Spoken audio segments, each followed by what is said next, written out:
So at this time, I am so happy to present um, another rock star teacher librarian. She was the state of Georgia's Library Media Specialist of the Year 2 years ago. And we are so excited today to have Marcia Kochel from Druid Hills Middle School. And I see she have an assistant with her today. So Marcia, I believe this is the teacher that is collaborating with you with Win Win Win. So I'm going to let you guys introduce yourselves. I'm turning it over to you. Okay, thank you. Yeah, this is AJ Lau, and you can introduce yourself. Hey, this is my name is AJ, and I am this is my ninth year at Druid Hills. I'm an eighth grade English teacher. So we're going to talk, our win-win-win presentation is something we're going to be giving the same titled presentation at the Georgia ETC conference coming up. But it's about our collaboration with students to bump up our level of student assistance. We've always had kids sort of check out books and work the desk in various ways. But last year, we created an actual class, and I'm going to share my screen and tell you about it. Mostly, what we do is probably not something that you can replicate. So we're not going to go deep into the details. At our school, we have an ELT class first period that makes this work. But going back to the beginning, our win-win-win is indicating that when the more we put students in charge, it's a win for students and librarians and the whole school culture. And this was a quote from one of last year's library leaders. And then we're going to have a little overview.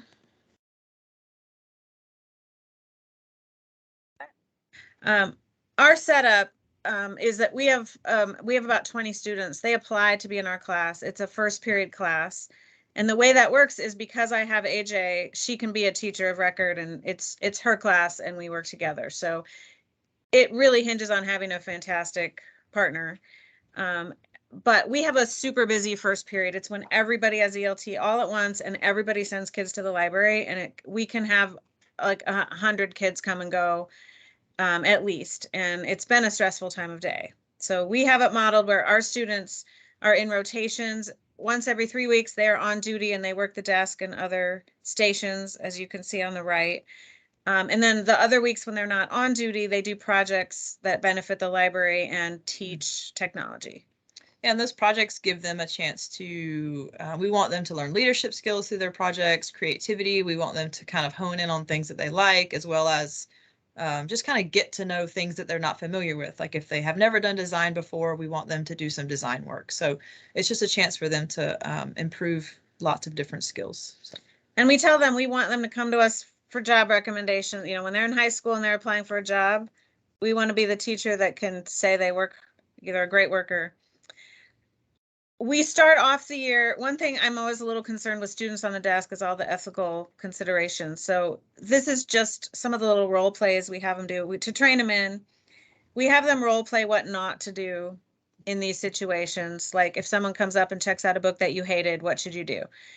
And the kids figure it out usually, or we tell them, don't comment on the books. Don't tell a kid you thought their choice was terrible. But you can refer back to these if you ever want to do some role plays with kids. These are some of our training pieces. And then you can. Yeah, so this is an example of our duty schedule. So each week, and we've changed this throughout the time we've worked together, but we have duty stations. So we'll have anywhere between 7, 8 kids on duty, and they have their assignment for the day, and then that rotates throughout the week. So the same 8 kids are on duty all week. Check in, check out, shelving, greeter. We've got a 3D printing team. We've got some VR up and running, and then we have a few kids that help out just with computer Chromebook issues. And so this is just kind of what a sample week might look like as far as duties. And what's on the next one? Okay, the next one is this year. This is our second year of the class. So we have upped our game and we put the kids in teams with managers. And I know this is not necessarily practical in other places, but since we have them as a class, we have a book display manager and her name's Madison. And now every week there will be a new book display. The other kids in the class make the displays, but Madison's our manager, and she will make sure that on Friday, the old one gets taken down and the new one gets put up, which takes a huge amount of effort off of our shoulders during this busy class.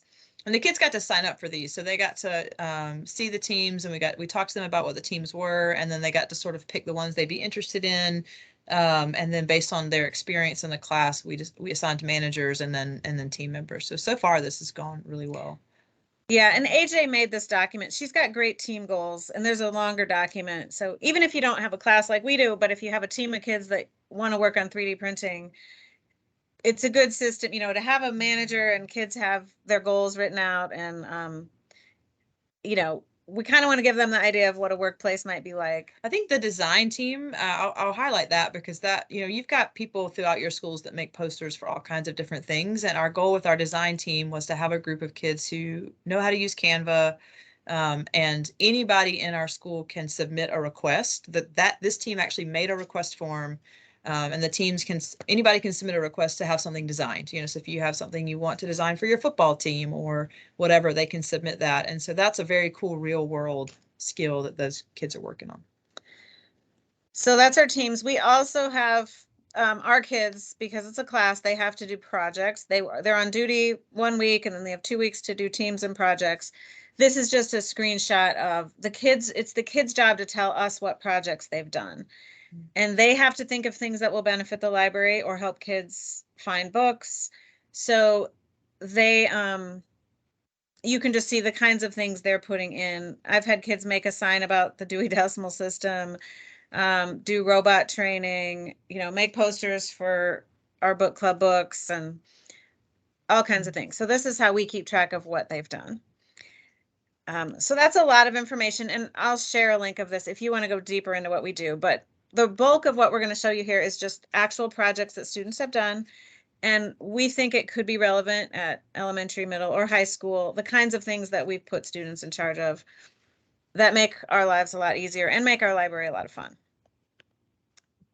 So I used to do March Book Madness Book Challenge myself and come up with a bracket of books and do all this. Well, last year, a 7th grader did it, and he did a great job. He made the Google Forms and did the voting, you know, for all of our brackets. So it was great. It was a win-win for sure. I didn't do it, and he also made the announcements in the morning. Yes, he would write up announcements and go to the office and make them, and then put up these Google Forms. So all I had to do was put a link on the website. So all kinds of reading promotion, I think kids can be in charge of. Oh yeah, these are some different things that our kids have worked with. So they're learning the Spheros. They've done projects with the Root robots. We have a student right now who is learning how to use the Spheros, and then he's going to set up some challenges for some of our special ed classes to come in and, you know, get to work with those robots. So, and we challenge our kids. There's some quarters of the year where we say everyone has to teach something to someone. And so I had kids go into classes and teach kids how to place holds and search in Destiny Discover. And they themselves decided they wanted to teach Destiny Discover. So they teach Canva they've taught Canva to adults in the building. We had some kids teach Canva to our bookkeeper and several of the administrators, office administrators last year. So that was really cool. So they do some teaching. We have a big creative space. This year that's a team of people that are in charge of the creative space. We have monthly creative space challenges, take-home challenges. These are some examples of one kid wanted to make a hedgehog station, and they made an example and they made a sign, and these are some examples of the hedgehogs. And then we have a lot of stuff around just different holidays, you know, make a Valentine for somebody, but the kids are coming up with these ideas and setting up these stations. And this helps me a lot. I always want to have a new makerspace, creative space station, but it's hard for me to get one up very frequently. So this has been awesome for kids to do it.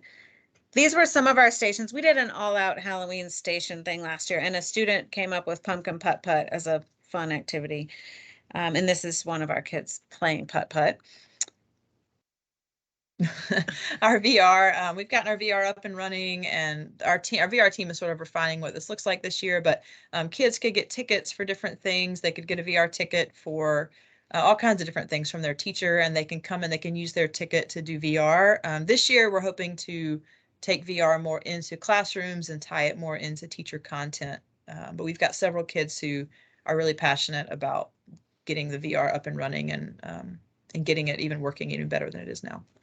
Yeah, and we've got 3 Oculus Quest headsets, and the kids, we have educational activities on them, and the kids will come in to use them, and we've got students helping students use it. So it's a big win-win there also.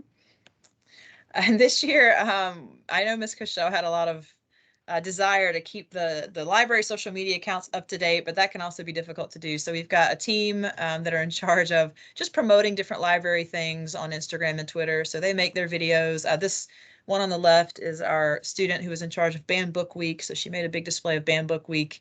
And then she's also on the social media team. So she made some posts about that. So just a great way to promote what's going on in the library. Yeah, and I've had a goal to have my Instagram functional, and it never has been. And this year I've decided I'm going to put the kids in charge, and they're going to post something every day, whether it's just a picture of a new book, a little video of us unboxing new books, a new display, something going on. So I'm letting the kids come up with what our Instagram should be. And this is a good way to promote just positive use of social media, the things that social media can do. Yeah, and this is just general promoting reading. The kids will decide on their own. I want kids to rate books and put out a book rating thing, or they will take over on, Black Lives Matter Awareness Week, all kinds of things. The kids will come up with ways to promote reading in the library. Oh yeah, one of our goals was to get our exceptional ed classes more involved in the things that were happening in the library, and so they made a photo booth station for Dragons Read, and some of the kids made some props, and they got our different special ed classes to come in and take their pictures behind the Dragons Read sign. Yeah, so we have a goal this year of including our exceptional ed kids more and more in all the library activities, and the kids are going to help with that. Last year, this was a great one. We had the kids look around the library and say, what do you wish was different? And the manga reader said, you got to split manga. You got to separate graphic novels and manga. And which we did with their help. And then you can see the little picture at the bottom. We relabeled the manga to have the title of the manga as the letter on the book instead of the author. And so this was labeling probably 700 books and separating them out. And it was an ongoing project that would not have happened without the kids. Which brings us to, I have kids label books, cover books, put stickers on. These are our mangas on the top, our regular graphic novels are on the bottom. We use different fonts, and just kids do it all. This is just a book display. Again, there's so many things that happen in the library that Miss Media Center Specialists can't do on their own. So these girls were in charge of coming up with a really great display. We have this big window right outside the library, and this was their Don't Judge a Book by Its Color. They found all the covers. They did all the decorating. Just, constant ways to promote good books and promote the library. And honestly, we almost never come up with original ideas. We're on Twitter and we're on Instagram, and I will see a display, I will snap a picture, and we'll show it to the kids, and we'll be like, hey, can you make us something similar? Mm-hmm. So it's not that we're coming up with every idea. We're just relaying them to kids to make them come true. This is another Twitter thing I saw this year on Twitter, and I was like, oh, I have to do this. So I went and I ordered on Amazon the little number chart. Every day after school, one of my library assistants comes in. I taught her how to go into Destiny, how to look at our circulation stats, and every day she flips it. So we have the number of books that we have checked out this year. And that's just right as you walk in the library. So I would not probably remember to update this every day, but since I have a girl after school, it just happens and I don't have to think about it.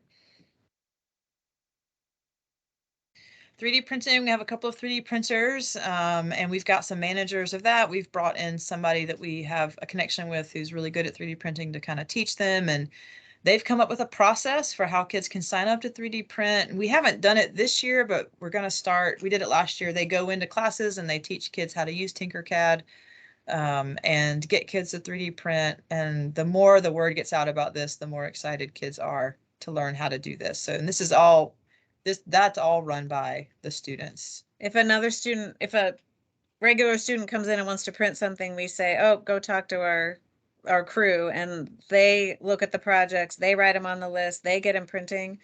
It's magical, honestly. 3D printing was really hard for me before these kids took over. And more Yeah. displays. These are just some more of the things they did last year. Name the Dragon contest. Our mascot is the dragon, and one of our students thought the dragon should have a name. So we've got a box with ballots, and then we've also got a digital form, and then they're going to work on like a bracket for the final names for the school to choose from. So yeah, and one of my goals is literally just that we have fun. You know, school's hard for a lot of kids, and we might as well have fun. We're one place in the building where you don't need to be under stress. So anything fun that the kids can help out with is great. And this is our final slide. This is Anara. She's in her second year. You could just see the joy on her face. This is what she loved about our class last year. And so even if your library doesn't have, not every library has 3D printing or has VR or has some of these other things, but a lot, honestly, the vast majority of the things that students do, it's done with paper. It's just done with a little bit of creativity to enhance the library and to learn more skills themselves. So it's been a really beneficial class. This year it's better than it was last year, and hopefully next year it'll be better than it is this year. So. All right. If anyone has questions, we'll take them, or if we're out of time, we understand. And AJ and Marcia, I just thank both of you for providing this type course for your students. I was trying to write down different careers because the transferable skills that they're learning, and I started my list. I was at number 11. I'm sure there are others, but it included graphic artist, engineer, business manager, architect, anything in the movie industry, social media, teacher, librarian, authors, photographers. So, I mean, it just went on and on. So I definitely feel this is a win-win-win with students engaged and empowered. And I hope to see the entire presentation at the Georgia Educational Technology Conference in November. So thank you so much.